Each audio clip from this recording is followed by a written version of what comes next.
तो मेरी माँ जी का इंतज़ार कर रहे थे, आ गई, बहुत अच्छी बात है। ठीक है। समय पे आ जाते हैं। गरिमा जी आजकल क्या कर रहे हो आप?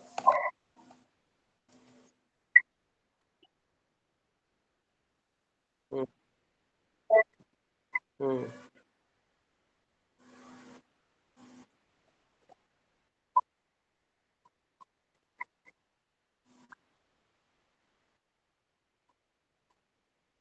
बहुत अच्छी बात है, बहुत अच्छी बात है, अच्छी बात है। सोनिया जी भी जॉइन कर गए और टाइम हमारा 59 हो गया। तो सोनिया जी का भी स्वागत है। प्रणाम सर, सभी को नमस्ते। ठीक हैं आप? सर, ईश्वरीय अच्छा, कृपा सर, अच्छे हैं। चलो। हुँ, 4.5 साल में शरीर पे कोई असर तो नहीं पड़ा? हेल्थ तो नहीं खराब हुई? सर ठीक हुए हैं, अच्छे हैं, हुए हैं, है ही नहीं डिजीज कुछ। मन खुश, बढ़िया है। आत्मा आत्मा खुश, शरीर खुश। आपने ज्ञान दिया सर, अभी भी ऐसा क्वेश्चन कभी पूछना भी मत सर, आपके ज्ञान पे चल रहे हैं। अपने ज्ञान पे डाउट मत करना सर। नहीं, हाँ, नहीं, मैं वैसे पूछा, मन जो है, बीमार मन होता है ना, इसलिए शरीर बीमार हो जाता है। बिल्कुल था सर, बिल्कुल था। वहां से आपने निकाल दिया, खींच लाया बाहर। हुँ, मन स्वस्थ है, इसलिए शरीर स्वस्थ है। गरिमा जी क्या कह रहे हैं? बोलिए, क्या हो रहा है? हाँ, लाइट मिसिंग है, इसका कारण ये है, लाइट यहाँ है नहीं, तो मैं इन्वर्टर की लाइट पे बैठा हूँ और फैन भी नहीं चल रहा। कोई बात नहीं, मीटिंग तो अटेंड करनी है। लाइट क्या कर लेगी अपना, मोबाइल काम कर रहा है ना अपना, आ जाएगी तो ऑन हो जाएगा अपने आप ही।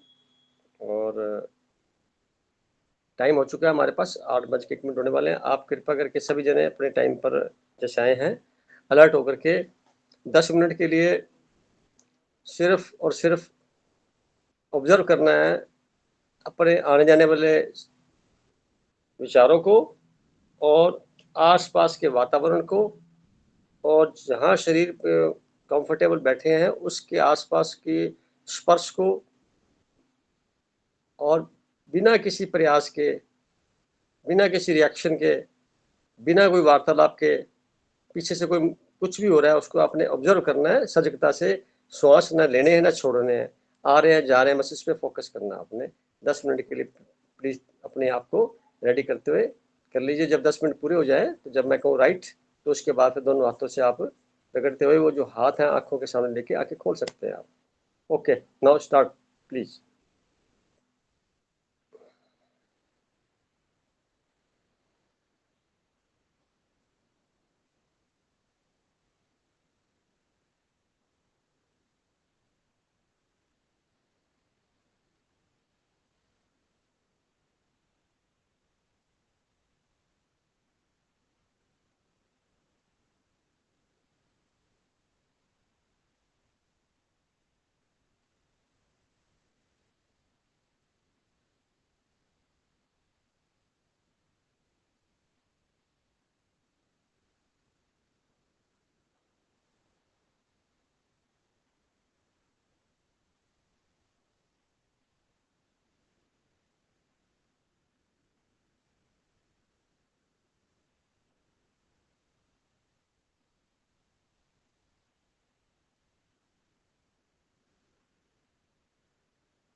राइट।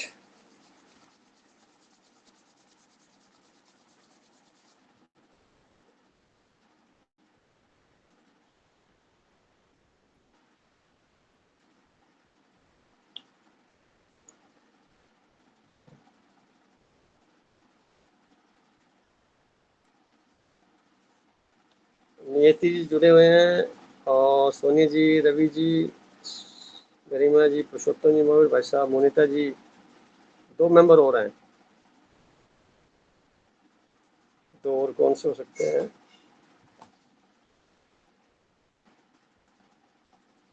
पिंकी जी, रजनी जी जुड़े हैं, ठीक है। तो सबका स्वागत है। आज का टॉपिक भी है ध्यान और मन और सफलता, और दूसरा आज जो लेख लिखा गया है, तो रवि भाई साहब से गुजारिश है पढ़ के सुनाएं।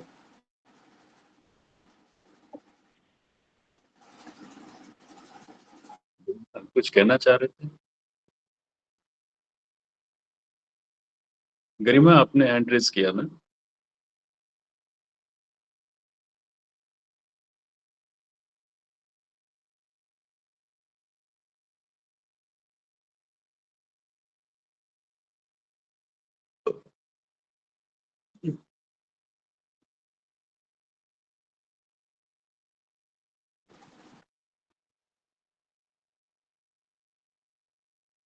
भाई साहब अवेलेबल हो ना?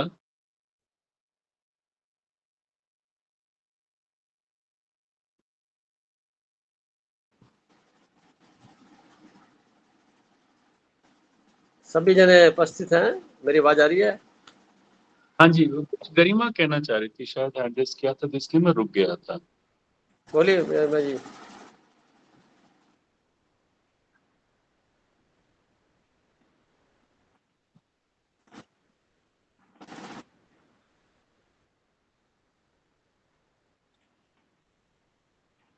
ठीक है, बाद में, पहले थोड़ा पढ़ लें, आपका जवाब मिल जाएगा। तो रवि भाई साहब, मैं म्यूट कर लेता हूँ जी जी भाई साहब ताकि आप जी। पढ़ सके। थोड़ा लाउड आवाज में देना, थोड़ा आवाज तेज हो, अच्छा रहेगा। जी।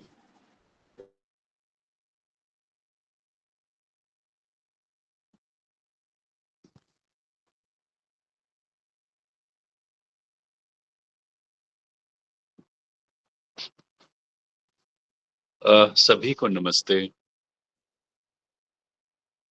जो 10 मिनट पहले हम ध्यान में बैठे थे, तो मैं सभी से निवेदन करता हूं कि जो कंडीशन हमें ध्यान के बाद मिली है, अपनी आंखें बंद कर लें और वापस उस कंडीशन को रिकॉल करते हुए बहुत आराम से और सहजता से बैठ जाएं।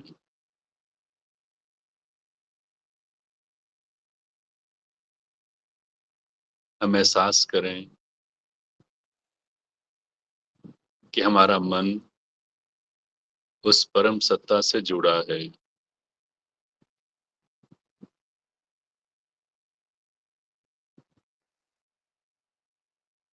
और हम उसी से प्रार्थना कर रहे हैं कि जो चीज पढ़ी जा रही है, जिस भाव में लिखी गई है, वो भाव हम में उतर रहे हैं। हमारे सभी के मन आपस में जुड़े हुए हैं, ऐसा हम अनुभव करें।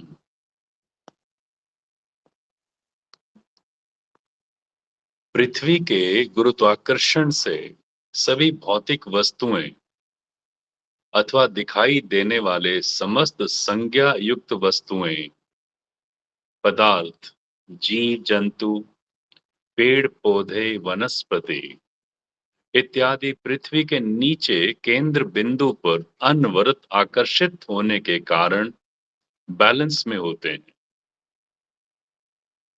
चूंकि पृथ्वी लगभग 24 डिग्री पर उत्तर पूर्व की ओर झुकी हुई लगातार अपने केंद्र बिंदु के सापेक्ष घूर्णन करती रहती है, और यह सर्वविदित है कि 72% पानी होने के उपरांत भी सभी वस्तुओं सहित पृथ्वी पश्चिम से पूर्व की ओर सूर्य के चारों ओर परिक्रमा करते हुए अपने स्वयं के केंद्र बिंदु के सापेक्ष एंटी क्लॉकवाइज घूर्णन करती सिद्ध है,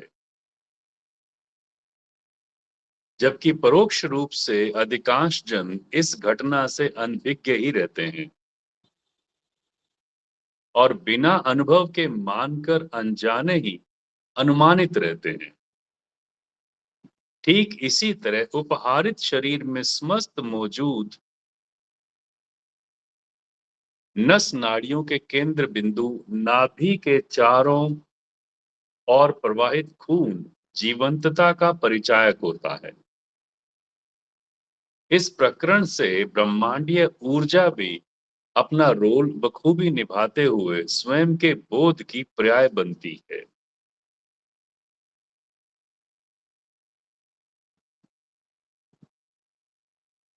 ठीक इसी तरह उपहारित शरीर में मौजूद समस्त नस नाड़ियों के केंद्र बिंदु नाभि के चारों ओर प्रवाहित खून जीवंतता का परिचायक होता है। इस प्रकरण से ब्रह्मांडीय ऊर्जा भी अपना रोल बखूबी निभाते हुए स्वयं के बोध की पर्याय बनती है।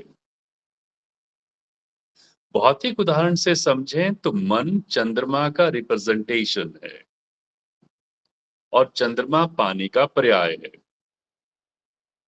किसी पारदर्शी पात्र में साफ पानी भरकर देखेंगे तो देखने वाले की शक्ल स्पष्ट दिखाई देगी, जबकि इसके विपरीत उस पानी में कुछ मिट्टी डालकर हिलाने से वो पानी गंदला हो जाएगा और देखने वाले की शक्ल स्पष्ट दिखाई नहीं देगी। अब उसी गंदले पानी को कुछ समय अक्रियाशीलता में और सिर्फ देखना भर ही रह जाए तो साफ पानी ऊपर शांत अवस्था में होगा और मिट्टी स्वतः ही कुछ समय पश्चात नीचे धरातल पर इकट्ठी हो जाएगी। पुनः पानी को हिलाने पर वही क्रम दोहराए जाएंगे तो पुनः वही उपक्रम अनवरत जारी रहेगा। ठीक उसी तरह हमारे शरीर रूपी पात्र में पानी 72% है और शेष 28% से शरीर बना हुआ माने।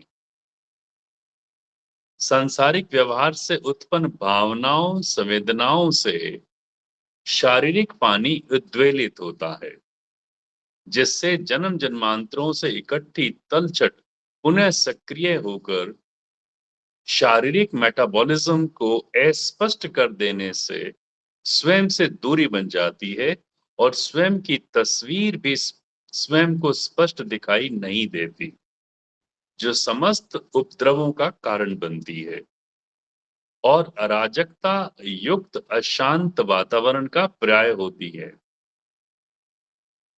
कारण शरीर भी पृथ्वी की गुरुत्वाकर्षण से प्रभावित रहता है।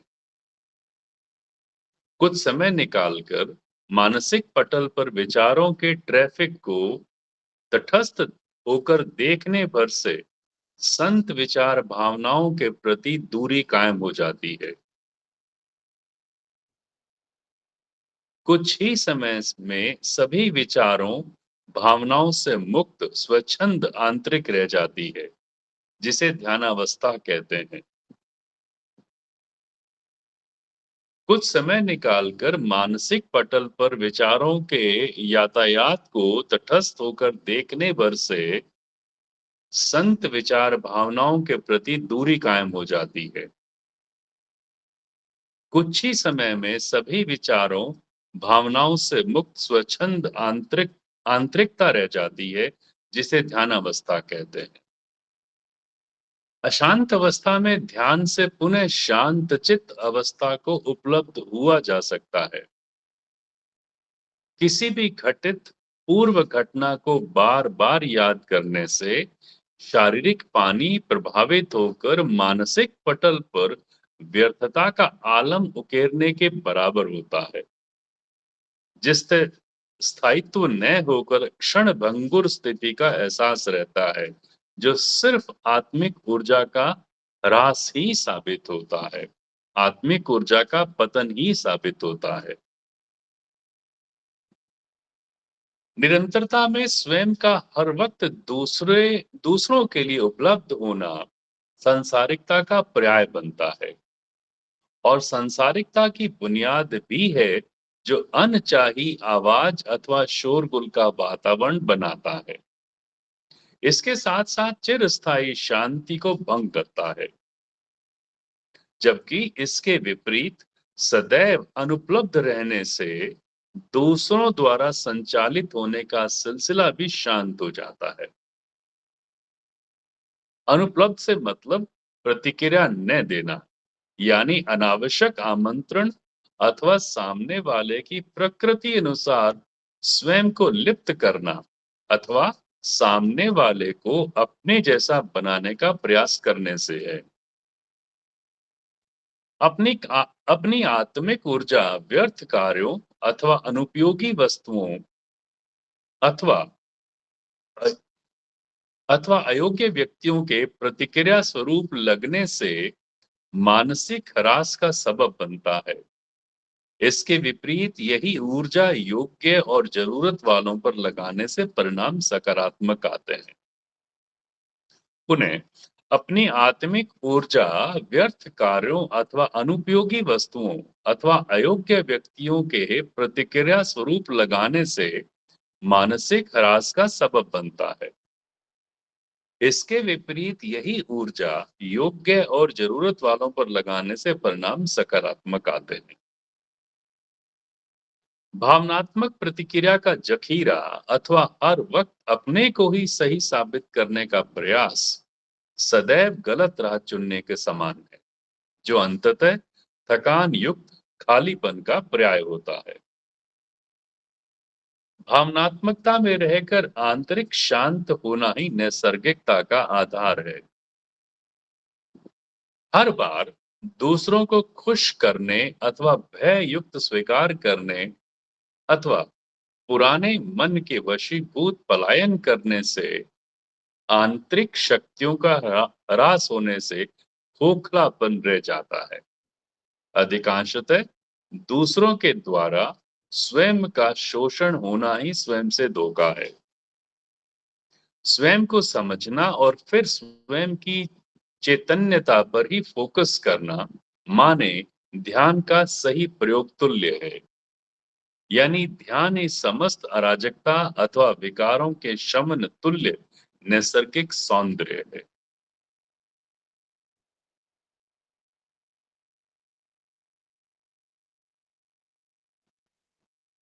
आज का लेख मन और सफलता।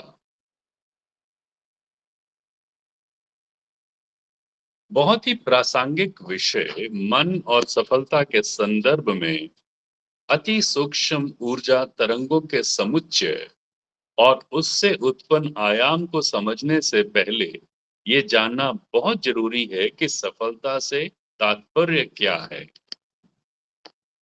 बहुत ही प्रासंगिक विषय मन और सफलता के संदर्भ में अति सूक्ष्म ऊर्जा तरंगों के समुच्चय और उससे उत्पन्न आयाम को समझने से पहले ये जानना बहुत जरूरी है कि सफलता से क्या तात्पर्य है। सफलता दो प्रकार की होती है, स्थूल और सूक्ष्म। सांसारिक कार्यों के संपन्नता में स्थूल सफलता प्राप्त होती है, जबकि सूक्ष्म सफलता सिर्फ आध्यात्म को प्रदर्शित करती है। मन को कार्यों में प्रयुक्त किया जा सकता है, जबकि सफलता कार्यों का परिणाम है। जिसका प्रतिशत मन कार्य में उपलब्ध होना ठीक उतना ही सफलता का प्रतिशत बढ़ेगा।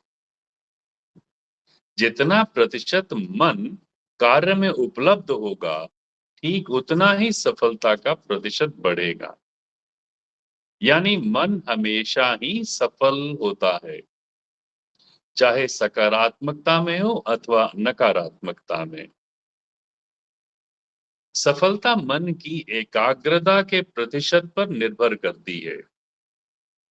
उदाहरण, जहां धन वहां मन, जहां प्राप्ति वहां उपस्थिति, और जहां प्राप्ति वहां खुशी, और जहां खुशी निश्चित ही वहां सफलता। मनुष्य का जहां धन खर्च हुआ होता है वहां मन लगा हुआ होता है। धन लगाने के बाद स्थूलता में आसक्ति उत्पन्न होने के कारण उन्माद पैदा होता है, जो पतन का कारण बनता है। यदि यही मन अगर आध्यात्मिक रूहानी यात्रा में लगाया जाए तो अज्ञात में क्रांति घटित होने का एहसास कराती है। जहां प्रतिपल द्वैत से अद्वैत की यात्रा सफलता के चरमोत्कर्ष आयाम पर मन द्वारा ही संभव है। मन को शक्तियों से भरपूर करके नीतिगत अथवा अनीतिगत प्रणाली द्वारा किसी भी कार्य में लगाकर सफलता प्राप्त की जा सकती है। यही, मैं पुनः पढ़ता हूं, यही यदि यही मन अगर आध्यात्मिक रूहानी यात्रा में लगाया जाए तो अज्ञात में क्रांति घटित होने का एहसास कराती है। जहां प्रतिपल द्वैत से अद्वैत की यात्रा सफलता के चरमोत्कर्ष आयाम पर मन द्वारा ही संभव है। मन को शक्तियों से भरपूर करके नीतिगत अथवा अनीतिगत प्रणाली द्वारा किसी भी कार्य में लगाकर सफलता प्राप्त की जा सकती है। प्राप्त परिणाम निसंदेह मन की एकाग्रता पर निर्भर है। परिस्थितियों हमारे वश में नहीं है, परंतु मनस्थिति निश्चित ही हमारे वश में है। मन अनंतता की कड़ी होने के कारण हमेशा वृहत्तर तरंगें ज्ञात जगत से संबंधित उत्सर्जित करने में कुशल होने के कारण स्वतः ही अग्रसर रहता है, जबकि अज्ञात ब्रह्मांड अथवा अपने मूल उद्गम स्रोत को याद करने के लिए विशेष अभ्यास की आवश्यकता होती है। पुनः, मन अनंतता की कड़ी होने के कारण हमेशा वृहत्तर तरंगें ज्ञात जगत से संबंधित उत्सर्जित करने में कुशल होने के कारण स्वतः ही अग्रसर रहता है, जबकि अज्ञात ब्रह्मांड अथवा अपने मूल उद्गम स्रोत को याद करने के लिए विशेष अभ्यास की आवश्यकता होती है। एक बार फिर, मन अनंतता की कड़ी होने के कारण हमेशा वृहत्तर तरंगें ज्ञात जगत से संबंधित उत्सर्जित करने में कुशल होने के कारण स्वतः ही अग्रसर रहता है। मान अथवा अपने मूल उद्गम स्रोत को याद करने के लिए विशेष अभ्यास की आवश्यकता होती है। विचारणीय तथ्य है कि वर्तमान जगत में अपराधीकरण चरम पर है, जिसका मुख्य कारण है अपने प्यारे मन को अपारदर्शी, असामाजिक, गैर कानूनी तथा कथित सेवा के नाम पर एकाग्रता से 100% नकारात्मकता से रमाया हुआ है। क्योंकि मन की विशेषता है कि जिस भी उद्देश्य जनित संकल्प पर एकाग्रता से मन को 100% प्रयुक्त करने पर निश्चित ही सफलता प्राप्त होती है। अब प्राप्त सफलता लिए गए संकल्प के उद्देश्य पर निर्भर करती है।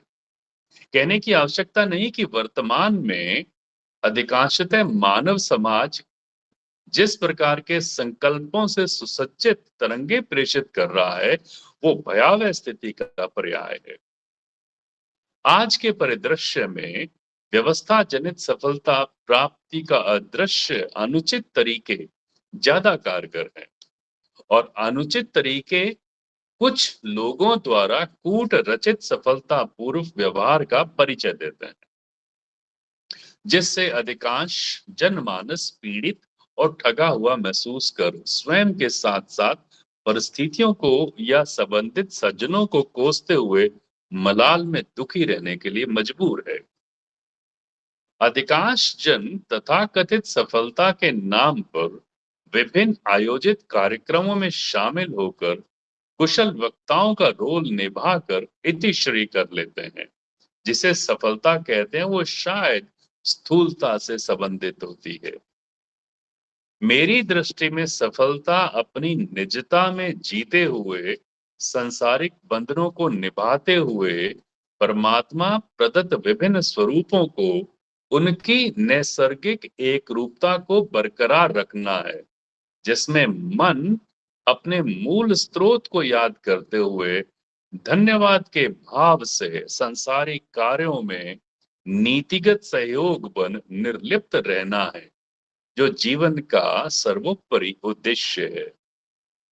शेष स्थूलता में प्राप्तियां अस्थायी होती है, अपनी निश्चित समय लुप्त प्राय हो जाती हैं, जबकि रूहानी सफलता आध्यात्म के जगत से संबंधित होने के कारण असीमित होने के साथ साथ अक्षय होती हैं।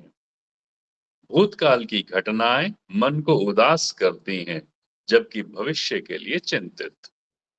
वर्तमान में ही मन होश पूर्वक होकर अपने प्यारे को याद करके अपनी रूहानी यात्रा को सफलता पूर्वक संपन्न कर सकता है। इसी क्रम में मनुष्य की संसार में यात्रा 3 पड़ावों से होकर गुजरती है। मनुष्य की संसार में यात्रा 3 पड़ावों से होकर गुजरती है, जिसमें पहला पड़ाव बाल्यावस्था पर मत में, युवावस्था पर मत से मन मत में और प्रौढ़ से बुढ़ापे तक पहुंचने तक की कहानी सफर नैसर्गिक प्रक्रिया है, जो स्वयं को जानने समझने का अवसर प्रदान करता है। गौर करने का विषय है कि वर्तमान समय में अधिकांशतः पर मत से ज्यादा मन मत का असर दिखाई देता है, जबकि ईश्वरीय मत परिस्थितियों वश मजबूरी में गौण होकर रह गया है। हालांकि पर मत के सहारे धार्मिकता का आवरण बनाए रखने में कुशलता जरूर हासिल कर ली है। विश्लेषणात्मक दृष्टिकोण से समझें तो कारण स्पष्टता में अधूरे मन का प्रपंच दिखाई देता है। सुधारात्मक बनाने का परम सूत्र है कि जो भी करो ईश्वरीय मत की बहुलता में करो, जिसके लिए रूहानी यात्रा भीतर से स्पंदित आत्मा की आवाज को सुनने से शुरू करनी पड़ेगी, जिसका आधार मन का मौन, जो सांसारिक कार्यों को करते निर्लिप्तता में अपना सफर करना है।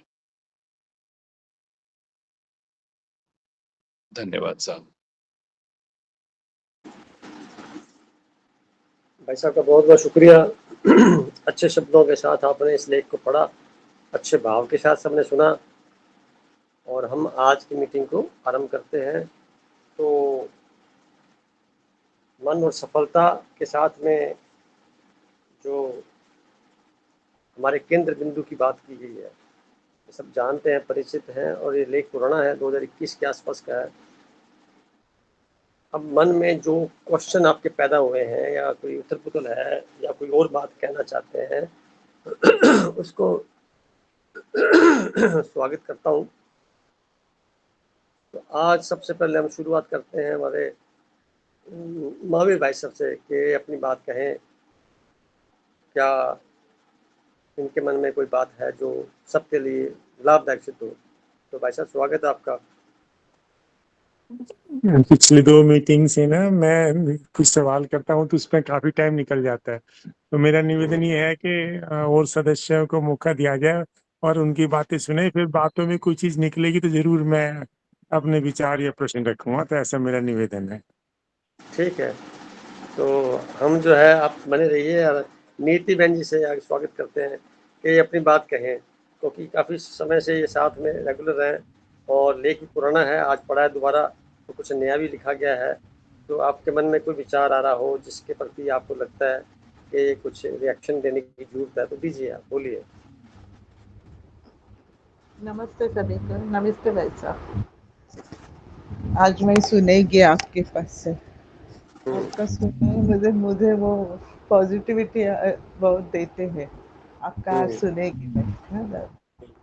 थ्रोट इन्फेक्शन हो गया ना, बोलने के लिए तकलीफ हो। नमस्ते जी, थैंक यू। आपकी आवाज क्लियर नहीं आ पाई, आप कुछ कह ही नहीं पाए, क्या कह रहे हैं? Throat infection. अच्छा, ठीक है, कोई नहीं, आप बने रहिए। सोनिया बहन जी से आग्रह करेंगे कि वो बताएं कुछ अपनी बात।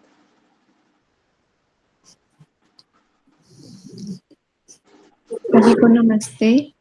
बहुत बहुत नमस्ते सर, बहन जी। डाउट तो अब नहीं है, अंदर से हम्म, ही आंसर्स मिलते हैं साथ साथ। हम्म, ध्यान में बस अंदर अनुभव से होते हैं हम्म, कि चीजों को जैसे जैसे छोड़ते जा रहे हैं, हम्म, तो वैसे वैसे कुछ ज्ञान समझ में आने लग रहा है, किस याद रहने लगा चीजें, मेमोरी, ये सब चीजें। ये फोकस किस पे करना है, मतलब विचारों को ही मेन फोकस हमारा हम्म, सत्य है, जो सत्य है, आत्मा है जो हमारी, कि बार हम्म, बार एक ही संकल्प पे कि मैं बस एक आत्मा के रूप में यहाँ धरती पे आई हूँ, बाकी सब जो है सब ब्रह्म है, सब वही है जो मैं हूँ। तो मैं वो जितनी करुणा ला सकती हूँ, जितनी प्योरिटी, उतना ही आगे बढ़ रही हूँ। धीरे धीरे सर ऐसा हो गया, मन हल्का हो गया, हृदय निर्मल हो गया, चित्त में प्रसन्नता आ गई, खुशी, मतलब अकारण खुशी। अब हंसना है, बस सिर्फ हंसना। सही है, अच्छा कह रहे हैं आप। अब जीवन बड़ा सरल सा कि सहज भाव में रहना है। मैनिफेस्टेशन बस यही करनी है कि मैं खुश हूँ, मैं आत्मा हूँ बस, और आत्मिक लेवल पे ही जीना है। अब तभी बहुत हम हल्के सुंदर। होके रह पाएंगे। अब जो अब यात्रा हाँ, है, मतलब अब, हाँ सर, कि अब मन के लेवल पे आप नहीं है। अब जैसे आपने भाप वाला बताया तो वो बड़ा अच्छा सा था कि बार बार अपने मन को नीचे जाता है, ऊपर उठा लो, तो वो ऊपर उठा लिया। बस इन विचारों को जो है, अब ये इन विचारों को लगाम देनी है कि जो जरूरी है, व्यर्थता वाले हैं, उनको हटाना है। तो वैसे वैसे हमें बोध होता जाएगा, हमें जो ब्रह्मांड के जो अंदर अनुभव है, परमात्मा का जो अनुभव है, जो मेन है, लक्ष्य है, मूल, अपने मूल को जानना, जुड़े रहना, बस यही अनुभव सर। देखिए, आपने सुना ना, मन को नीचे की तरफ बहाया जा रहा है, जिससे पृथ्वी की गुरुत्वाकर्षण शक्ति की तरफ आकर्षित है वो, और संसार के आकर्षण में वो जुड़ा हुआ है, जिसमें अपने नाभिक केंद्र को भूल गया, जहाँ से उसका उद्गम हुआ शरीर का। और दूसरा, मन पैदा ही तब होता है जब संसार जुड़ता है। संसार की भावनाओं के परिणाम स्वरूप जो सूक्ष्म में तरंगे बनती हैं, वो मन नहीं होता है। वो सारा लुप्त हो जाता है जब हमारा ध्यान के माध्यम से ऑब्जर्व करना होता है, तो ये मन गौण नींद विलीन हो जाता है।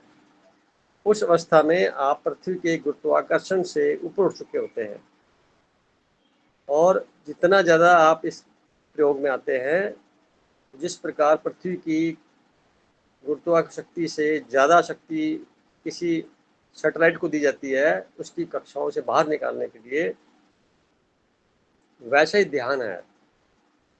तो जैसे हम पृथ्वी की गुरुत्वाकर्षण शक्ति से बाहर जाते हैं तो हमारा शरीर हल्का हो जाता है, और हम इस शरीर को बहुत ही हल्के में लेके चलते हैं, क्योंकि हमारी शक्ति जो अंदर है मौजूद, वो बाहर आकर के ब्रह्मांडीय शक्ति से जुड़ जाती है, जुड़ी हुई है, आभास नहीं होने की वजह से तकलीफ है।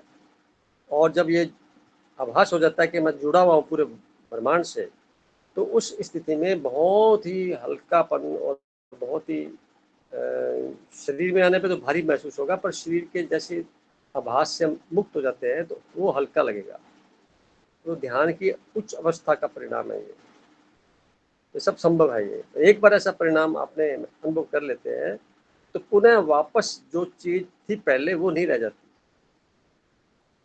और दूसरा, सफलता की बात कर रहे हैं तो सफलता सिर्फ जहां मन को लगाते हैं वहां से प्राप्त होती है। तो एक फार्मूला है, where attention goes energy will flow and where energy flows things will grow. यानी जहां पे हम अपना अटेंशन यानी ध्यान जहां लगाएंगे वहां हमारी आत्मशक्ति प्रवाहित हो जाएगी, और जहां आत्मशक्ति प्रवाहित होगी वहां प्रोडक्शन होगी। अब प्रोडक्शन किस प्रकार की चाहिए, ये हमारे इंटेंशन पर डिपेंड करता है। किस प्रकार के इंटेंशन के साथ में हमने शक्ति लगाई थी मन के द्वारा, मन उसका संवाहक होता है, वो आगे लीडर की तरह भूमिका निभाता है। और अगर नेगेटिव में जा रहा है, संसार में जा रहा है, तो मन बहुत पावरफुल हो जाता है, शक्तिशाली हो जाता है। और जैसे हम परमात्मा प्रदत्त शक्तियों की ओर ध्यान लगाते हैं, उनकी रचना के ऊपर सोचते हैं, तो ये मन गायब हो जाता है, वहाँ ही गायब हो जाता है, क्योंकि अनुभव नहीं है उसके पास ज़्यादा। हम अज्ञात में जा रहे हैं तो वहाँ मन नहीं होता, मन ज्ञात की तरफ दौड़ लगाता है। पिछले भूतकाल की बातें, पास्ट काल में जो बीता हुआ हमारे साथ अनुभव हैं जितने, उनकी तरफ मन दौड़ लगती है, समय के अंदर चलता है वो। जैसे ही उसको वर्तमान में लाया जाए तो वर्तमान में मन की मौत हो जाती है, वो जिंदा नहीं रहता, होता ही नहीं है। वर्तमान परमात्मा का पूरा चिंतन, पूरी यात्रा सीधी वर्टिकल हो जाती है, वो हॉरिजॉन्टल या डाउनवर्ड जाता है। तो ये कभी भी कर सकते हैं, देख सकते हैं आप। जब आप अलर्ट होंगे तो मन नहीं होगा वहाँ पे, मन वहीं होगा जब आप सुस्त बैठे हैं और आपने बेलगाम छोड़ रखा है, तो भूतकाल की सारी फाइलें खुल के आ जाएंगी, उसी में आप विचरण करते रहेंगे, अपनी प्रतिक्रिया देते रहेंगे, तो और बड़ा जखीरा पैदा कर लेंगे। तो इसका तरीका हमेशा अलर्ट रहना, सजग रहना, होशपूर्वक रहना। ध्यान इसी को कहते हैं। ध्यान जो है एक प्रकार की टॉर्च ही तो है। अब आपके कहाँ लगाना है ध्यान को, टॉर्च कहाँ लगानी है, वहीं तो दिखेगा जो आभास होगा, जो सामने से दृश्य दिखेगा। तो कोशिश ये होनी चाहिए कि इस मन को सकारात्मक कार्यों में लगाया जाए, एनर्जी का फ्लो वहाँ होगा तो सकारात्मक परिणाम आएंगे। आप कहीं भी बैठे हैं, काफ़ी लोगों के बीच चर्चा चलती है, तो कोशिश ये होनी चाहिए कि परमात्मा की कोई बात कर ली जाए, जिससे क्या है वो अज्ञात की तरफ बढ़ रहे हैं और वो आपको शक्ति का एक नया आभास खुशी के रूप में प्राप्त होगा। तो कोई खुशी है, आनंद है, या आप कह सकते हैं पावर है, सहन शक्ति है, पवित्रता है, इन सब के पीछे बैकग्राउंड में प्योरीफाइड होना जरूरी होता है। तो चूंकि मन प्योरीफाई होता नहीं है, मन में संसारिकता का, समय का सारा एक प्रकार से इकट्ठा गठजोड़ होता है, तो उससे मुक्त तभी हो जा सकता है जब हम ध्यान में बैठ के वर्तमान में एक पर्टिकुलर स्थिति को प्राप्त कर लें, जिस पे ध्यान में बैठते, जैसे आज का ध्यान कराया कि कुछ करना नहीं है, हमें सिर्फ होना है और ऑब्जर्व करना है। तो श्वास आ रहे हैं, जा रहे हैं, आते जाते श्वासों के लय को देखना बहुत बड़ा ध्यान है। ये कुछ करना नहीं है। इसी दौरान बहुत से विचार मन में चलते हैं, उन विचारों को भी आपने देखना है। भावनाएं आती हैं, रिएक्शन देने की भी इच्छा करती है, उनको भी देखना है, ऑब्जर्व करना है विटनेस की तरह। धीरे धीरे मन इतना शक्तिशाली हो, प्रवाह से धीरे धीरे खंड खंड हो जाएगा। तो बटा हुआ ना ये, तो खंड खंड ज़्यादा हो जाएगा, और एक क्षण ऐसा आएगा जब बिल्कुल मन विलीन हो जाएगा और आप बिल्कुल उस तटस्थ अवस्था में आ जाएंगे, जिसको समाधि की अवस्था कहते हैं, जहाँ पे किसी प्रकार का कुछ भी प्रोक्ष अप्रोक्ष नहीं होगा। यानी ऐसी स्थिति जैसे पेंडुलम होता है, कभी लेफ्ट जाता है, कभी राइट जाता है, फिर राइट से लेफ्ट, लेफ्ट से राइट, यानी वो चलता रहता है। तो मन भी वही है। और जब आप मन को दोनों पेंडुलम, एक पेंडुलम को रोक देंगे, सेंटर में ले आएंगे, पेंडुलम स्थिर हो गया तो मन स्थिर हुआ, यानी वर्तमान में आया तो मन गायब हो गया, उसका वजूद ही खत्म है। उस क्षण में समय गायब हो जाता है, संसार गायब हो जाता है, विचार गायब हो जाते हैं, मन तो गायब होता ही होता है। रह जाता है क्या? आपकी खुद की प्रेजेंस, यानी witness of your self in this world.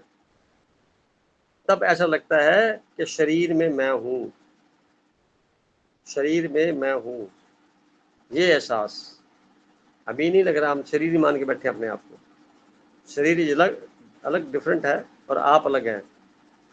इन दोनों के गठजोड़ को, दोनों विजाती हैं। मजेदार बात है, दोनों विजाती हैं, दोनों की जाति एक जैसी नहीं है, अलग अलग है। शरीर कहीं से लिया हुआ है, मन कहीं से आया हुआ है। यानी कार और ड्राइवर दोनों अलग अलग हैं। कार हो गई आपका शरीर, और मन हो गया आपका, या आत्मा मान लीजिए, एनर्जी, वो आपका ड्राइवर हो गया। अब ड्राइवर जितने एकाग्रता से गाड़ी चलाएगा, यानी शरीर को चलाएगा, यानी शरीर को चलाने वाला ड्राइवर, तो हमारा आत्मिक ऊर्जा का स्रोत, जिसे हम सोल कह सकते हैं, मन उसका एक रिप्रेजेंटेटिव हो रहा है। तो जितना स्ट्रोंग होगा गाड़ी अच्छी चलेगी। मन कितना स्ट्रोंग है या आत्मिक तौर पे पता लगता है कि वो किस रेंज में है। यानी मन ने आत्मा को अपना गुलाम बना रखा है या वो खुद आत्मा का गुलाम है, दोनों में अंतर है। अंतर आत्मा में जो आवाज आ रही है, अगर उस आवाज को सुन करके हम अपना कार्य करते हैं तो मतलब ये हुआ कि हम आत्मा के द्वारा निर्धारित दिशा निर्देशों के तहत हम अपना कार्य कर रहे हैं, जिसका मतलब ये होगा कि कार्य सारे सही होंगे, क्योंकि हमारा गाइड अंदर से हमें गाइड कर रहा है। अदरवाइज बाहर हम देखा देखी करेंगे तो मन की सूचना अंदर जाएगी, तो वो कार्य जब करेंगे तो ये कार्य खराब हो जाएगा, खराब हो सकता है।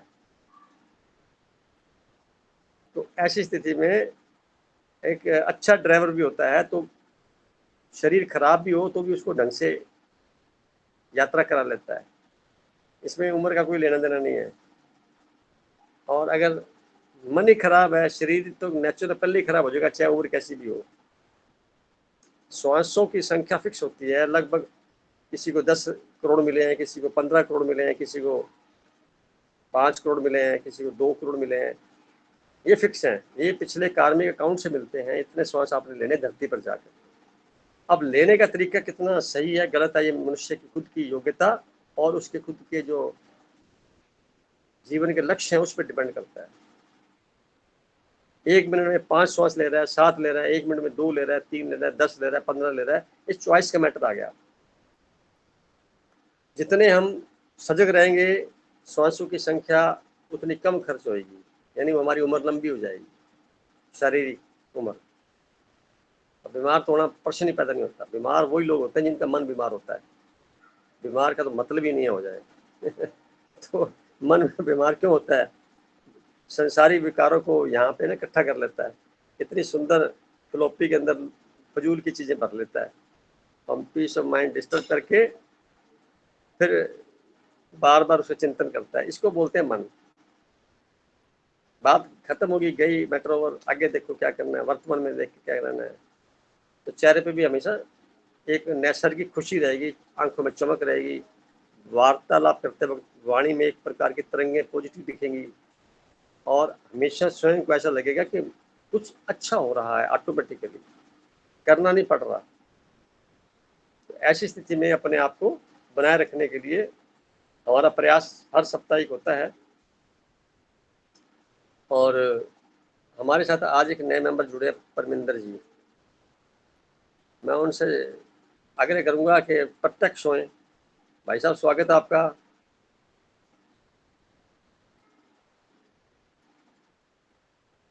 परमिंदर जी,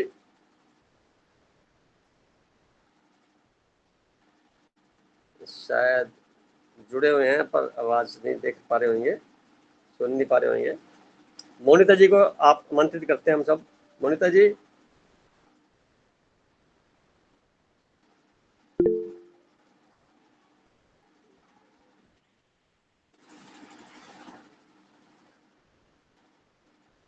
अच्छा, महावीर भाई साहब से कहिए, क्या कहते हैं भाई साहब, बोलिए, आप फरमाइए। तो मैं एक चीज पूछना चाह रहा हूँ कि जैसे ध्यान तो प्रक्रिया है हम्म, और परिणाम के बारे में हम सोचना क्या आवश्यक है? भाई सफलता परिणाम अगर उसका है तो उसके बारे में सोचना क्या आवश्यक है? जैसे आपने ये भी कहा कि भाई हमें सब चीजों को एक्सेप्ट करना चाहिए, तो हम प्रक्रिया पे ही ध्यान दें, भाई ध्यान करें और जो भी परिणाम हो उसको सफलता ही माने, उसको स्वीकार करें। देखिए भाई साहब, बहुत अच्छी बात कही आपने। परिणाम अगर सोच के काम करेंगे तो परिणाम में त्रुटि हो सकती है, काम में त्रुटि हो सकती है, क्योंकि आपका फोकस प्रॉपर नहीं रह पाएगा। आपका फोकस सिर्फ काम की जो लाइन ऑफ एक्शन है उसको मद्देनजर रख करके आप अपने कार्य को करिए, परिणाम गारंटी से अच्छा ही होगा। पर बिहाइंड क्या चल रहा है, आपका कार्य करने के पीछे इंटेंशन क्या है, वो फुलफिल होगा। अगर आपका इंटेंशन प्योरीफाइड है तो परिणाम नेचुरल है, एनर्जी का फ्लो प्योरीफाई होकर जाएगा, परिणाम अच्छा मिलेगा। इंटेंशन तो हमारे गलत है और फिर हम कुछ कर रहे हैं, सफलता मिल जाएगी उसमें भी, परंतु वो सफलता जो है अस्थायी के साथ में तकलीफ दे हो सकती है, क्योंकि आप जो दे रहे हैं लौट के वही तो वापस आएगा। मतलब मेरा कहना ये है कि भाई हम ध्यान पे ही फोकस रखें ना, किसी नियत से हम क्यों करें, हम तो ध्यान ही करें।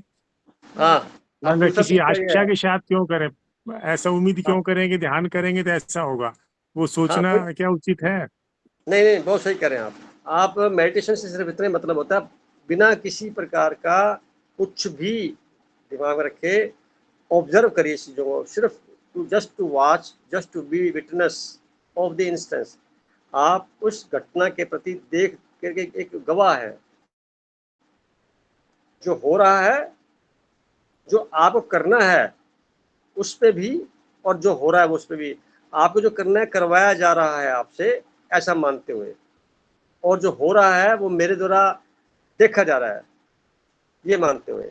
अब दोनों में आप लिप्त नहीं है, आप दोनों में लिप्त नहीं है, आप निर्लिप्त हैं, तो डिटैच होकर के कार्य करना इसको बोलेंगे। तो उस कंडीशन में ध्यान ऑटोमेटिकली सध जाएगा, ध्यान में ही कार्य होंगे ये। बात क्लियर हुई भाई साहब?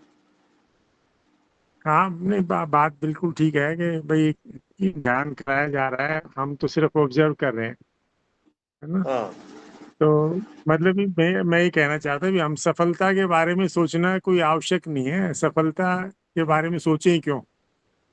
हाँ, न सफलता न असफलता, दोनों के बारे में नहीं सोचना। आप तो आपने अपना कदम बढ़ाया, मन ने अपना कार्य किया, मन हमेशा सफल ही होता है। अब सफल कहाँ होता है, जिस प्रकार का इंटेंशन पीछे से लगा करके आपने अपनी एनर्जी को आगे इस कार्य में बढ़ाया। हाँ, तो मतलब इंटेंशन पे ज्यादा फोकस होना चाहिए, प्रक्रिया पे हाँ, ज्यादा फोकस होना चाहिए। अगर संसार के कार्य में लिप्त है तो इंटेंशन पे फोकस होना चाहिए, अगर संसार के कार्यों में लिप्त नहीं है तो आपको इंटेंशन की जरूरत नहीं है। हम्म। बस बैठिए आप तसल्ली से, कुछ समय ठीक है। एकांत में बैठ के अपने हम्म। शरीर को साधिए, ताकि स्थूल शरीर सज जाता है आधा घंटा 1 घंटा बिना हिले डुले एक ही पोज में, तो ये बहुत बड़ी उपलब्धि है। फिर मन भी धीरे धीरे करके सदना शुरू हो जाता है। फिर आप चलते फिरते बैठे एक स्थिति को प्राप्त करने के बाद में कोई कंडीशन लागू नहीं होती, जब मर्जी जैसे चाहेंगे आप बिल्कुल एक रूपता में आ जाएंगे, और आप वास्तव में हैं, आपको खुद को एहसास न होना एक दूसरी बात है, आप उसमें पहले से हैं। ठीक है भाई साहब, शुक्रिया। हाँ, तो आप तो बने रहिए और अपने आप को ऑब्जर्व करिए भी, जो आपने कितने गहरे क्वेश्चन पूछते हैं, ये कहाँ से आ रहे हैं क्वेश्चन, ये उसी से जुड़े हुए तो क्वेश्चन है, आएंगे नहीं तो इतने क्वेश्चन वगैरह। बने रहिए। मोनिता जी,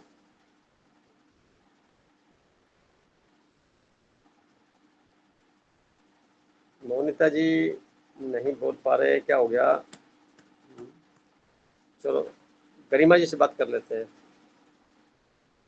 आपने पूछा था कि अध्यात्म के अंदर बताइए ये नवरात्रों का क्या मीनिंग है। यही ना। मेरी समझ में ये आता है कि ये जो समय होता है जब सूर्य ग्रह कन्या राशि में आता है, तो ये लगभग मिडल से थोड़ा सा हटता है। इसके बाद सूर्य की स्थिति में धीरे धीरे जो गर्मी का प्रभाव है पृथ्वी पर कम होना शुरू हो जाता है। तो ऐसी स्थिति में हम उसके आगमन से पहले, यानी सूर्य की शक्ति का पृथ्वी पर कम होने से पहले, हम हमारे अंदर 9 ग्रहों का जो स्थान बना हुआ है, अलग अलग ग्रह का अलग अलग ग्लैंड्स के ऊपर, चक्कर के ऊपर स्थान है। 7 चक्कर तो हम जानते हैं, तो इसमें सूर्य ग्रह से लेकर के शनि ग्रह तक होते हैं। राहु केतु को ग्रह नहीं मानते। ये आप नीचे के चक्कर को राहु और टॉप के चक्कर को केतु मान सकते हैं। तो ज्योतिष के कारण से इन चक्रों की जो शक्ति होती है, उस शक्ति के स्वरूप किसी न किसी, आप शक्ति को हमेशा पुरुष नहीं मानते, स्त्री के रूप में दिखाया जाता है। शक्ति फीमेल से दिखाई जाती है, मेल से नहीं दिखाई जाती। तो सारी शक्तियों को 9 ग्रह हैं, तो 9 चीजों को, 9 देवियों को बना लिया। अब उनके नामकरण कर दिए।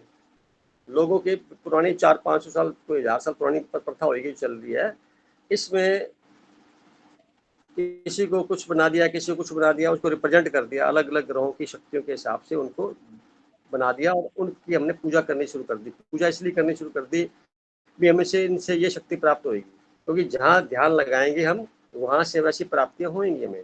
हमारा इंटेंशन दुर्गा जी के ऊपर ध्यान लगाना है, तो दुर्गा की शक्ति का जो उसका करेक्टरिस्टिक्स है, जो उसके एट्रीब्यूट्स हैं, वो हमें प्राप्त की ओर आएंगे। और वैसे भी हम देखें स्थूल रूप से, हम किसी महापुरुष का ध्यान करते हैं या महापुरुष की जीवनी पढ़ते हैं या उसके बारे में चर्चा करते हैं, किसी संत के बारे में करते हैं, तो उसके कुछ उदाहरण स्वरूप हमारे मस्तिष्क पर असर ऐसा पड़ता है कि हम वैसे बनने लग जाते हैं, हम उसको फॉलो करने लग जाते हैं। तो वैसी शक्तियों का आह्वान करने के लिए ये एक प्रकार से प्रतीकात्मकता है। तो 9 देवियां बनाई गई हैं, और जैसे अब कल से शुरू होने वाला है, तो इसका मीनिंग होगा कि ये कल का जो अमावस्या के बाद का जो दिन प्रतिपदा बोलते हैं, यानी अभी आज जो चल रहा प्रोग्राम अमावस्या का चल रहा है, इसके बाद जब पहला दिन आएगा, तो 9 दिन जो है लगातार एक एक करके विभिन्न जो रूप बनाए गए हैं। क्योंकि मैं इस क्षेत्र का नहीं हूँ पाठ पूजा करने वालों में से, इसलिए मैं ज़्यादा नहीं बता पाऊँगा। तो मुझे समझ में आया वो यही है कि हमारी एनर्जी का नीचे चक्कर से लेकर ऊपर चक्कर तक यात्रा है। तो वैसा ही कुछ उन्होंने बना के बेसिक आध्यात्मिक पॉइंट ये बनता है। चूँकि ऐसा तो भूल गए, ये तो भूल गए। अब वहाँ से कुछ ना डिमांड करने की, अपनी इच्छा का सौदेबाजी करने का प्रोग्राम शुरू कर दिया। भी आप फोटो बना दी और रख दिया, ये कर दिया, वो कर दिया, फिर उसे ना तू मेरा ये कर दे, फिर मैं तेरा ये कर दूंगा, फिर मेरा ऐसे कर दे, फिर वैसा कर दे, वगैरह वगैरह, जो हम अक्सर देखते हैं। यानी ये व्यापार करने वाली प्रक्रिया शुरू हो गई, अनजाने ही, जानकर तो हुई नहीं, अनजाने हो गई। और ऐसा मान लिया कि यहाँ से ये कुछ मिलता है, उधर से ये मिलता है, उधर से ये मिलता है, उधर से मिलता है। यानी मिलना मिलना, लेना लेना याद है, देना छोड़ना तो भूल गए। तो छोड़ना क्या है? अपने गलत विचार छोड़ने हैं, अपनी गंदी आदतें छोड़नी है, उस पर तो कोई फोकस नहीं। वैसी देवी देवता नहीं बताई, ऐसा कोई देवता नहीं है, देवी नहीं है जिसके आगे जाकर के वैसे बोले। बस लेना लेना रह गया याद, लेना है, ये लेना है, वो लेना है। अब ऐसा लेने से क्या होता है कि वो आदमी लेवता बन गया, देवता तो भूल गया। तो आप इस चीज़ को ऐसे मानिए, कोई ज़्यादा वहम करने की आवश्यकता नहीं है। ये 9 दिन जो है, चूँकि वो पदार्पण है, किसी शुभ कार्य करने से पहले, यानी आगामी जो समय आने वाला है, उसकी जो प्रकृति पे जो हलचल होगी, उसके तहत हमें आवश्यकता रहेगी पूरे 6 महीने तक लगातार। तो उसका एक पराक्रम है। सूर्य भी दक्षिणायन हो जाता है कुछ समय के बाद में, तो उसको भी साथ में जोड़ा जाता है। अभी ठंड का प्रकोप शुरू हो जाता है पृथ्वी पर, तो उसके लिए भी शक्ति की जरूरत है। तो हम इनको याद रखें, यानी शक्ति हमारे अंदर ही है, याद हम बाहर कर रहे हैं। अगर आध्यात्मिक बात करें तो हम अपने आप को याद करने में, अपने चक्रों को देखने में सारी शक्तियाँ मिल जाएंगी, और मिली हुई हैं, थोड़े आप जाग जाएंगे उसके प्रति। तो आप किसी प्रकार से भी इस प्रकार के आयोजन में अपने आप को किसी यानी इसको बोलेंगे वहम में ना पड़े। और इनका कोई खास वजह नहीं है। जब आपने ध्यान की स्वाद चख लिया ना ध्यान का, तो ये कुछ भी नहीं है। ये सब बात पहले की बातें हैं, प्रारंभिक अवस्था है सारी ये।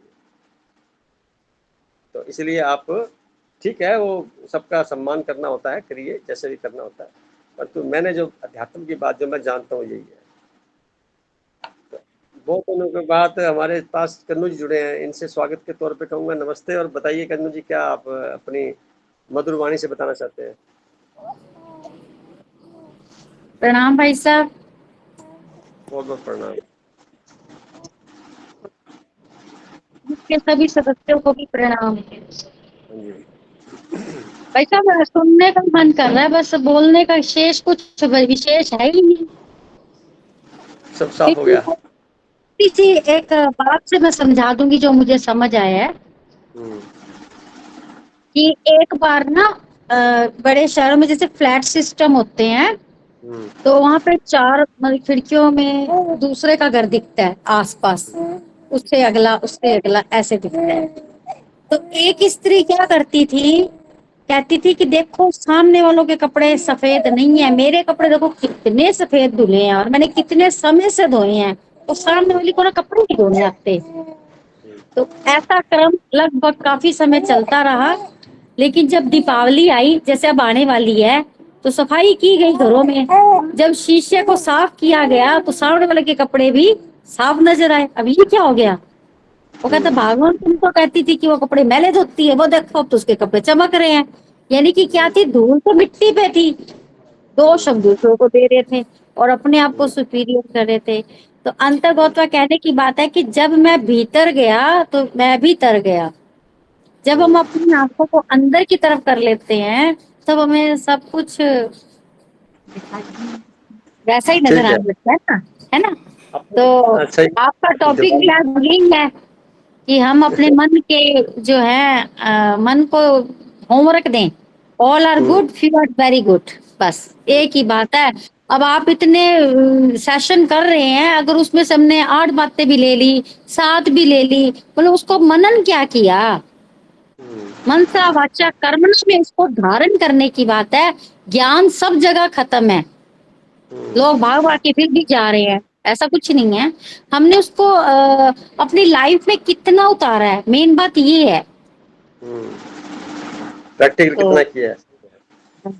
थैंक यू, बहुत अच्छा लगा आपकी सबकी बातें सुनी। आपने भी अच्छी बात बता दी ना कि भीतर की यात्रा करो। मैं भीतर गया तो मैं भी तर गया। चलो बहुत अच्छी बात है, बने रहे, स्वागत है आपका, बने रहे। मोनिता अगर सुन रहे हैं तो आइए।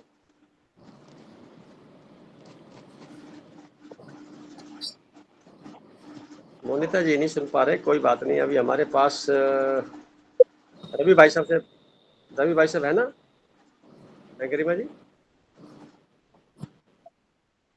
चले गए, चलो कोई बात नहीं। तो अब हमारे पास रह गए एक मेंबर, नए मेंबर जुड़े थे परमिंदर जी, वो चले गए थे, वापस जुड़ गए ना।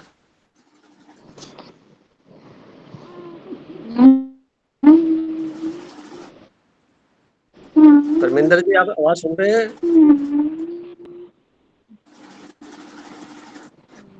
ठीक है, अब हम चाहते हैं कि आज की सभा का थोड़ा समापन करें, तो रजनी जी को बोलता हूँ वो कुछ कंक्लूड करें अपनी बात को रखते हुए। रजनी जी। जी प्रणाम सर। प्रणाम जी, आप अपनी बात, आज का लेख सुना आपने, कंक्लूड करते हैं मीटिंग को, फिर हम समाप्त करते हैं। आप अपनी बात कहिए और फिर अंतिम शब्दों के साथ हम करते हैं, प्लीज। सर आज का जो लेख था, मैं जब भैया बोल रहे थे, रवि भैया, तो एक अलग ही एक मेडिटेशन करते हुए एक अलग ही दुनिया में जा रही थी। मुझे ऐसा लग रहा था कि कुछ चीजें ऐसी हैं जो मैं यहाँ को छोड़ के कहीं और पहुंच रही हूँ। ये चीजें यहीं रह रही है, जैसे पानी में आप बोल रहे हो कि मिट्टी डालते हैं तो आईना साफ नहीं दिखता है, सेम वैसे ही कि ये चीजें यहीं रह रही है, मैं ऊपर उठ रही हूँ। पर एक खिंचाव सा भी है यहाँ पे, गुरुत्वाकर्षण, जैसे अभी हम कह रहे थे कि गुरुत्वाकर्षण भी हमें महसूस हो रहा है कि हम इस ऑरा से निकल रहे हैं, बट ये ऑरा हमें फिर से खींच लेता है। हमें पता है कि ये चीज हमसे नहीं करनी है, बट फिर भी वो चीज हमें अट्रैक्ट कर रही है। कर्म, मोह, माया, ये दुनिया हमें अट्रैक्ट कर रही है।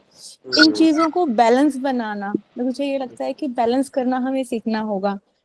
हर दिन एक नई प्रैक्टिस करनी होती है कि मैं क्या बेटर कर सकता हूँ या कर सकती हूँ। ये प्रक्रिया है जो चलती रहती है। जैसे भैया ने भी अभी कहा कि हम ध्यान करते हैं, उसका हम रिजल्ट सोचते हैं, ऐसे ही हम कर्म करते हैं तो सब लोग अपने कर्मों का रिजल्ट पहले सोच के चलते हैं कि जो मैं काम कर रहा हूँ इसका रिजल्ट क्या आएगा। हम रिजल्ट की पहले चिंता करते हैं, कर्म नहीं। कर्म के ऊपर फोकस नहीं है। और हम पहले से क्या बोझ लेकर आए हैं, हम क्या सवार रहे हैं, हम कहीं आके कहीं और ही मस्त हो रहे हैं। तो मुझे लगता है कि हमारे मन को इन चीजों से हमें दूर निकालना है। कहीं कहीं ऐसी शक्तियां, जब हम जुड़ रहे हैं इस ध्यान की इस प्रक्रिया से, तो कुछ शक्तियां ऐसी फील हो रही हैं कि हमें पता नहीं लग रहा वो कहाँ से आ रही है मेरे पास। वो ऊपर उठा के लेके जा रही हैं। ये गंदगी जो है संसार की, मैं गंदगी ही बोलूंगी, यहीं पे रुक जा रही है और मैं आगे बढ़ रही हूँ। हल्का, जैसे सोनिया दीदी कहती है कि हम हल्के हो रहे हैं। ये जो है प्रक्रिया, ये मतलब मैं कहूँ कि एक नॉर्मल संसारिक मनुष्य को करने के लिए टफ भी होती है, बट हाँ, जब तक हमें अंदर से प्यास नहीं आती, आवाज नहीं आती, तब तक हम इसको शायद वो ऊपर वाले की शक्ति या फिर परमात्मा की नहीं, ब्लेसिंग ही नहीं मिल रही है हमें। हमें जब ब्लेसिंग मिलेंगी तो हम इससे ऊपर ही उठ जाएंगे, और वो एक बार ही ऊपर उठ गए तो फिर संसार की जो खुशियां भी है वो भी हमें फीकी लगती है। तो सर मेरे को तो यही समझ में आता है कि ये जो कर्मों के और ये कर्म भूमि पर हम है, इसको बैलेंस करने की ज्यादा जरूरत है। मन को, शक्ति को, ये बैलेंस बनाना चाहिए हमें। और बहुत सुंदर है। उसमें सबसे जो हमारा एक कहूँ कि मेरा टूल जो है, या फिर मेरे पास एक जो शक्ति है, वो ध्यान की शक्ति है। हाँ, इनिशियली किसी भी मनुष्य को, जो भी वो अपने परिवार में जन्म लेता है, उसके संस्कार, उसका वातावरण सब उसको देता है कि ऐसे करो वैसे, पर बाद में जाके उसकी खुद की ज्ञान चक्षु खुलते हैं। उस वहां से वो अपनी आगे की जर्नी स्टार्ट करता है। सही कह रहे हैं आप, सही कह रहे हैं बस कि आप देखिए कि जब ज्ञान चक्षु खुलते हैं मतलब उसकी खुद की यात्रा शुरू हो जाती है। पहले सामूहिक यात्रा होती है सबके साथ, परिवार के साथ, वो है धार्मिक यात्रा, सामाजिक यात्रा, आर्थिक यात्रा, शैक्षणिक यात्रा। पर ध्यान की यात्रा आपको अकेले करनी होती है, जैसे आप कर रहे हैं, बीच में रह कर की भी अलग करनी होती है, और उसमें भी कोशिश होती है कुछ समय एकांत में अपने लिए निकाल लीजिए, और जो कुछ भी आप के पास अवसर हैं वर्तमान में, उनको कैसे मिटिगेट करना है, उनको किस प्रकार से सिंक्रोनाइज करना है, उस पर विचार करके निर्लिप्त रहना। काम करके भूल गए, काम करके याद रखा तो फिर काम करना नहीं माना जाता। काम करके भूल गए, मैटर ओवर, क्या परिणाम आएंगे मालूम नहीं। निश्चित परिणाम अच्छे आएंगे, क्योंकि जब आपने कार्य शुरू किया था, ये मान के किया था कि मेरे से काम करवाया जा रहा है, मेरे को इसका श्रेय मिलेगा नहीं मिलेगा इस पे कोई प्रश्न नहीं है, नहीं उथल पुथल है। आप जॉब करते हैं तो आपकी सैलरी फिक्स है, तो सैलरी के बारे में चिंता नहीं करते आप जॉब के कार्य के प्रति सावधान हो जाते हैं, मैं किस प्रकार का कार्य मुझे मिला हुआ है, मुझे कैसे पूरा कब करना है, ये इस पे फोकस रहता है ना आपका। तो इसी तरह की बेस बना के हम चले जीवन में, ये सब कुछ फिक्स है, आएगा, परंतु हमारा इंटेंशन बहुत ही क्लियर, बहुत ही ऑनेस्टी से भरा हुआ, परमात्मा की शक्तियों को महसूस करता हुआ होना चाहिए। चाहे आप घर में खाना बना रहे हैं, चाहे खाना खा रहे हैं, खाना खाते वक्त भी अपने आप को ऐसा महसूस करिए, आई एम प्योर सोल, जो भोजन सामने पड़ा हुआ है उसमें भी ताकत आ जाएगी, उसमें भी ताकत, एनर्जी, दृष्टि बदल जाएगी आपकी। आई एम प्योर सोल कहते ही आप इंडिपेंडेंट हो गए और वो अलग हो गया, वही अंतर पड़ गया। तो ये पहले विचार से लेकर के रात के सोने के अंतिम विचार तक जितना बार हो सके अपने आप को दोहराना चाहिए। I am pure soul, I am powerful soul, I am very very prosperous soul. अपने आप को याद दिलाएं अपने शब्दों से, तो जो सब कॉन्शियस माइंड में बात चली जाती है तो वो प्रत्यक्ष हो जाती है। तो आज का सेशन बहुत अच्छा रहा और अभी भाई साहब ने फिर हैंड रेज किया है, मानवीय भाई साहब ने। स्वागत है भाई साहब, फरमाइए।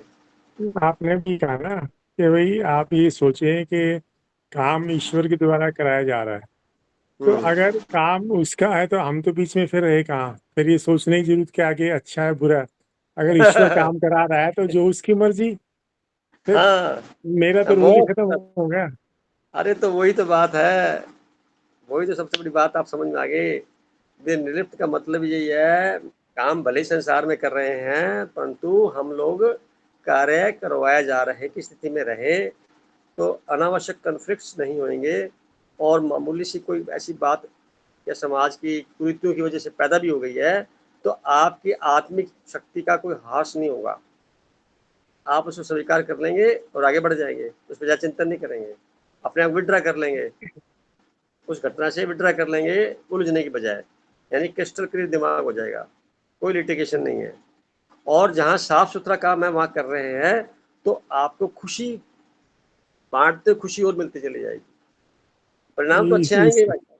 इसको अगर आपने जैसे रसोई का उदाहरण दिया तो बनाने वाला ये सोचे कि ईश्वर बनवा रहा है, भाई जैसा भी बने ये अच्छा ही बनेगा, और खाने हाँ वाले सोच ले कि ईश्वर की आज यही मर्जी, मुझे यही खाना है, तो हाँ उसमें कहीं झगड़ा ही नहीं है फिर।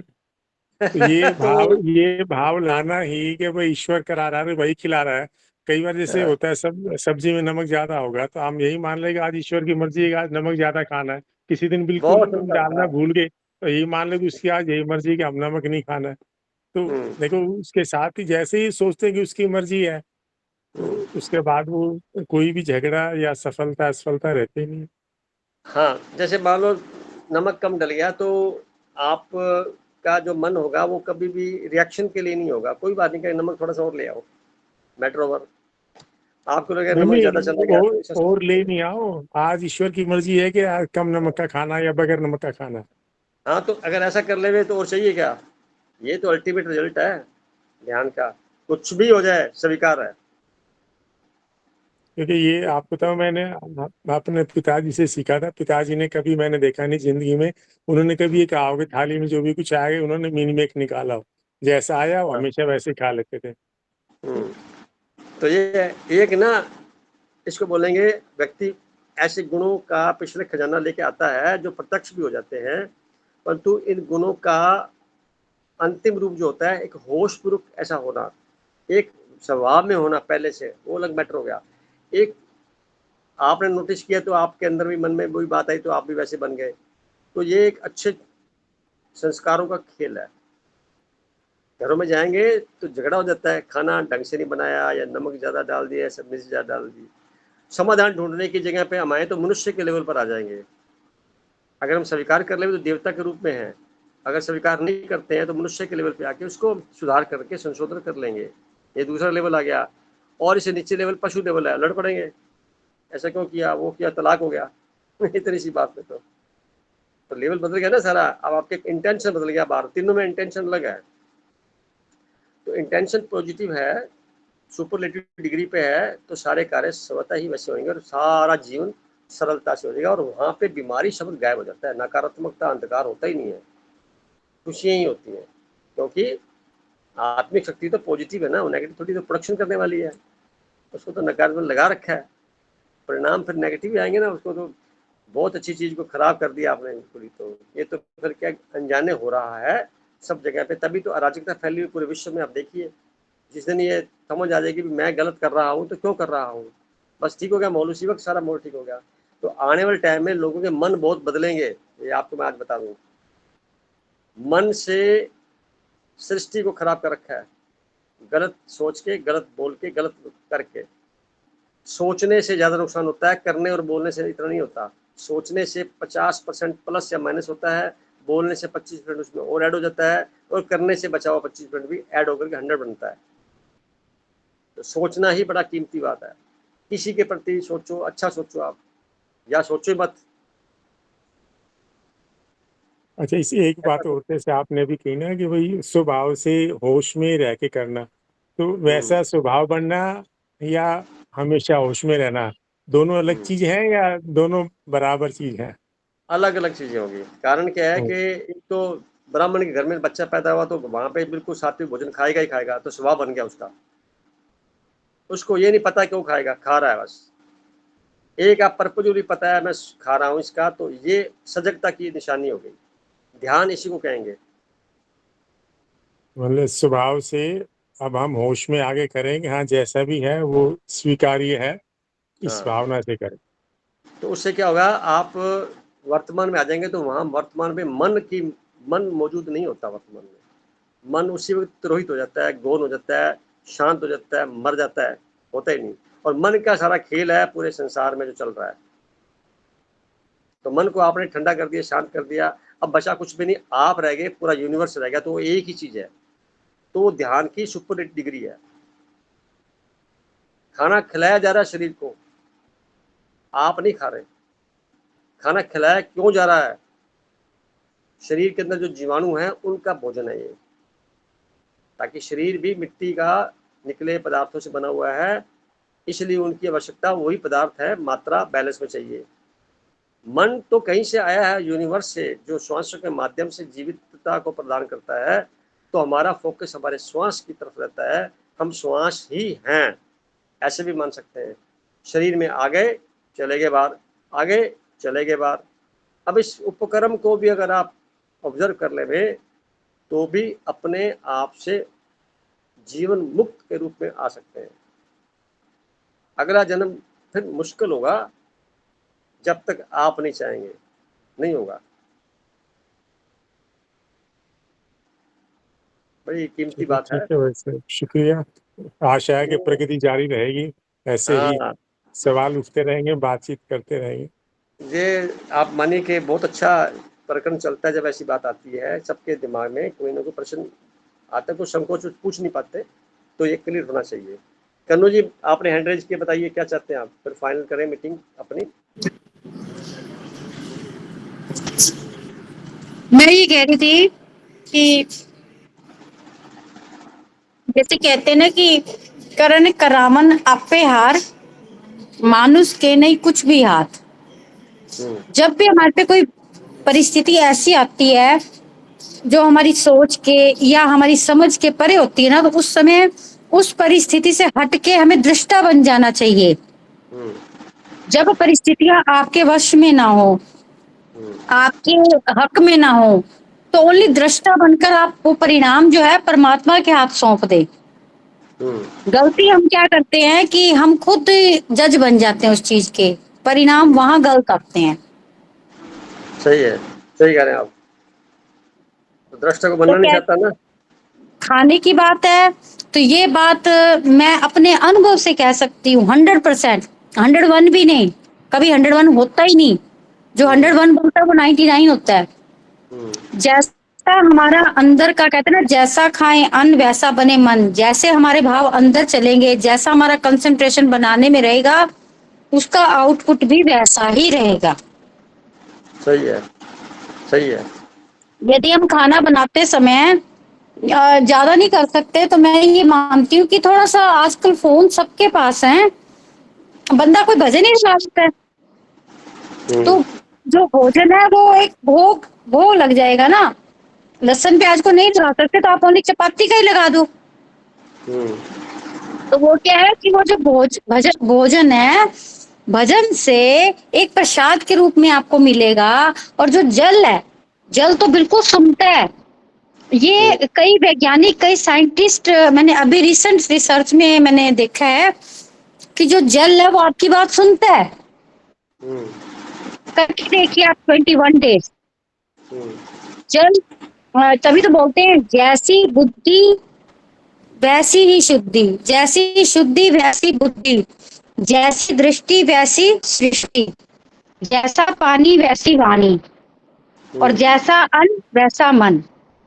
जो आपका टॉपिक है वो सारा मन के आयाम, मन के ऊपर ही निर्भर है।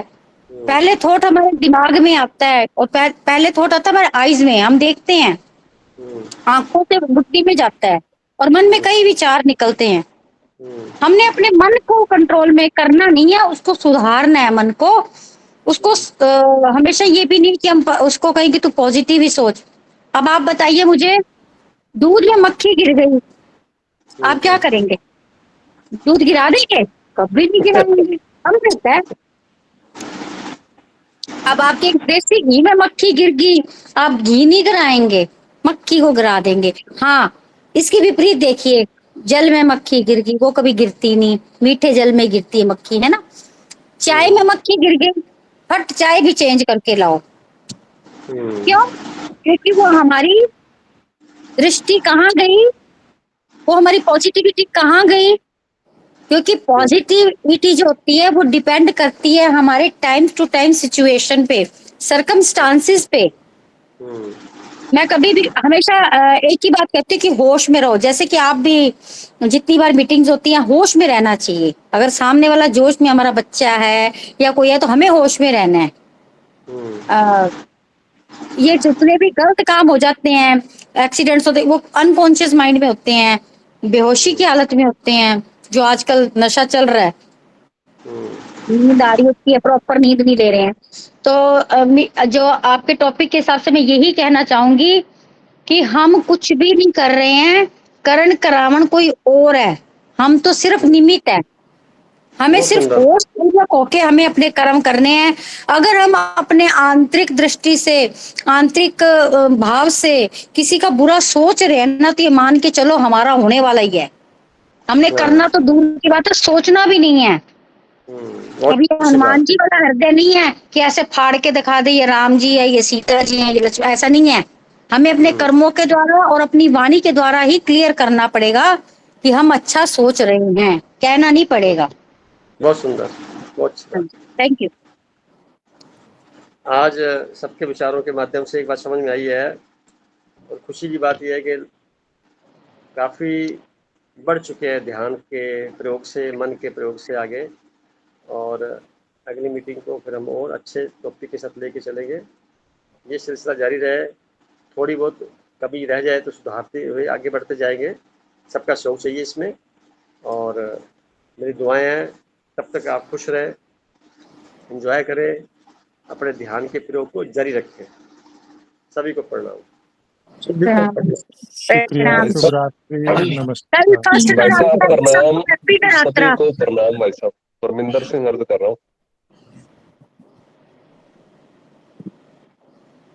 शुभ रात्रि।